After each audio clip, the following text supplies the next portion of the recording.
अकोला पोलिसांच्या स्थानिक गुन्हे शाखेने अवघ्या 12 तासात मोठ्या लुटीचा पर्दाफाश करत 2 तोतिया सीबीआय अधिकाऱ्यांना अटक केली आहे। व्यापाराला सीबीआय अधिकारी असल्याची बतावणी करून 25 लाख रुपयांची रोकड लुटणाऱ्या आरोपीकडून संपूर्ण रक्कम आणि इतर साहित्य असा तब्बल 27,50,000 रुपयांचा मुद्देमाल जप्त करण्यात आला आहे। तर बाळापूर पोलीस ठाण्याच्या हद्दीत 19 जून रोजी घडलेल्या या धक्कादायक घटनेने व्यापारी वर्गात खळबळ उडाली होती। खामगाव येथील एका व्यापाराला सीबीआय अधिकारी असल्याचे भासून आरोपीने त्याची चौकशी करण्याच्या बहाण्याने 25 लाख रुपयांची रोकड हिसकावून नेली होती। या घटनेची गंभीर दखल घेत अकोला जिल्हा पोलीस अधीक्षक अर्चित चांडक यांनी स्थानिक गुन्हे शाखेला तत्काळ तपासाचे आदेश दिले। पोलीस निरीक्षक नितीन लेवरकर यांच्या नेतृत्वाखाली 3 विशेष पथके तयार करण्यात आली आणि तपासादरम्यान एलसीबीच्या पथकाने खामगाव ते बाळापूर मार्गावरील तब्बल 50 सीसीटीव्ही कॅमेऱ्याचे फुटेज तपासले। तांत्रिक विश्लेषण, गोपनीय माहिती आणि बारकाईने केलेल्या तपासाच्या आधारे आरोपीचा माग काढण्यात पोलिसांना यश आले।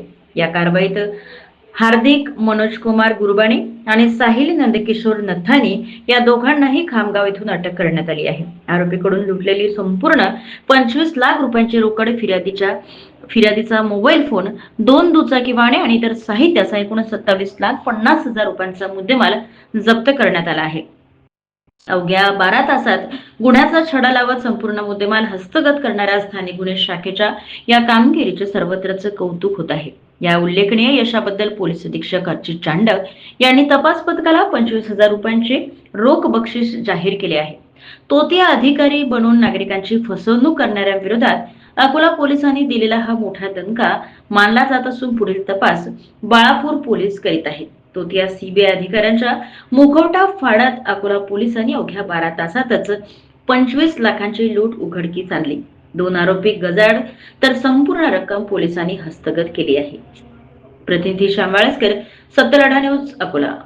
स्टेशन मध्ये एक अशी घटना घडली होती की 2 आरोपींनी सीबीआयचा कार्ड दाखवून आणि थोडासा बळजबरीने जे फिर्यादी आहे त्यांच्याकडून 25 लाखचा बॅग होता ते हिसकून घेतला होता। हे बाळापूर पोलीस स्टेशनची घटना होती। काल रात्री लगेच माहिती मिळताच गुन्हा दाखल करण्यात आला होता वेगवेगळे कलमांतर्गत आणि स्थानिक गुन्हे शाखेची एक टीम तातडीने रवाना आम्ही केली होती। स्थानिक गुन्हे शाखेची टीम मध्ये लेवरकर साहेबांच्या खाली जे काही त्यांचे अधिकारी अंमलदार त्यांनी अतिशय उल्लेखनीय कामगिरी केलेली आहे। 12 तासात 2 आरोपीला जेरबंद करून पूर्ण 100% रक्कम 25 लाख आणि 3 मोबाईल फोन, 2 दुचाकी असे 27.5 लाखाचा मुद्देमाल जप्त केलेला आहे। याच्यामध्ये आरोपीचं नाव आहे हार्दिक गुरबानी आणि साहिल नत्तानी। हे 22-25 वर्षाचे आहे, खामगावचे आरोपी आहे। याच्यामध्ये एक आरोपी जे फिर्यादी आहे त्यांचेच किराणाच्या दुकानमध्ये ते 6 महिने अगोदर काम करत होता आणि फिर्यादीचा नवीन नौकर हे पैसे घेऊन जात होता। तर त्यांनी हे एक कट काल रचला होता। आरोपीचा एक क्राईम आहे बुलढाणा जिल्ह्यामध्ये। आज आम्ही यांना आरोपीला अटक करून कोर्टामध्ये हजर करून पीसीआर घेणार आहोत आणि पुढचा तपास बाळापूर पोलीस स्टेशन करणार आहे। या गुन्ह्याचा उल्लेखनीय कामगिरी मुळे मी स्थानिक गुन्हे शाखेची टीम ते सर्व अधिकारी कर्मचारीचे अभिनंदन करतो आणि त्यांना 25,000चा रिवॉर्ड मी घोषित केलेला आहे। धन्यवाद। हो, नीटच्या जिल्ह्यातील सत्यलढाच्या महत्त्वपूर्ण घडामोडी पाहण्यासाठी आपले Satyaladha YouTube news channel subscribe करा, बेल आयकॉनला क्लिक करा आणि रहा सदैव अपडेट।